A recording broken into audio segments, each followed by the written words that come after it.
Electronic voting is a hot potato in countries like Estonia, India, Brazil, and Namibia, amongst others. South Africa has now jumped on the bandwagon, with the IEC opening conversations about the feasibility, sustainability, and policy implications of this method of voting. A wide range of role players, including political parties, election management bodies, business, civil society, and technology manufacturers, are making inputs and deliberating on e-voting at the 3-day conference in Cape Town. But the IEC warns that the system will not be implemented anytime soon. Timing is very important. These discussions have begun. We believe that they will lead to things we can eventually put down onto a green paper, have a discussion on it, and that green paper graduates to a point where a piece of legislation is in place, and we certainly limit our choices to the choices that are available and we can implement. But I can tell you, it is not a matter we are going to do in time for 2026. It may not be in time for 2029. It is work at that point that is going to require that we look at how best do we implement. Do we run parallel processes to engender confidence in this work?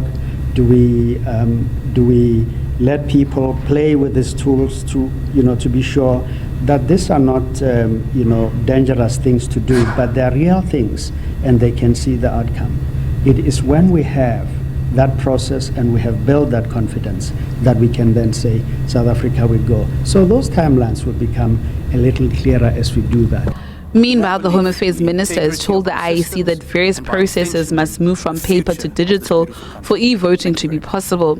The department is in the process of implementing a digital identity system for South African citizens and aims to have it fully functional by 2029. You're not just taking the paper form and replacing it with an online page. You actually need to change. You actually need to transform in the process of moving from paper to online. And I think that is, if you look at the report from the IEC, countries where things have not gone so well when they tried this, that is perhaps one of the reasons why. Because you have to understand you're not just moving from keeping the system in the status quo. You actually want to improve the system in the process. So that's why I emphasized, for a voter, what matters is the long queue, for example. If you digitalize this process, but the queue is still just as long, you haven't actually transformed. Yes, you've replaced paper perhaps with a machine, but you haven't transformed the process. You haven't reformed it. One of the stakeholders that are making inputs at the conference is the CEO and founder of the Groundwork Collective, Mbali Ntuli. She expresses her views about the positive and negative impacts of introducing such a system in the country. Will the digital divide not perhaps actually discourage some people from being able to vote? Is it going to happen in person at the voting station? Is it going to happen in someone's home? Because again, that becomes a hindrance to whether they're really free and fair if some people are going to be in lines for a long time versus some people that might be able to just vote from the comfort of their couch. What are the cost implications? When would it come into place? What would be the phasing of it? Because as we saw last year in our national elections, the mass confusion that happened just with a few tweaks that we had to our Electoral Amendment Act. And so those are some of the questions that are happening. And then of course cybersecurity is a huge one. We've seen around the world where there has been potential to hack that.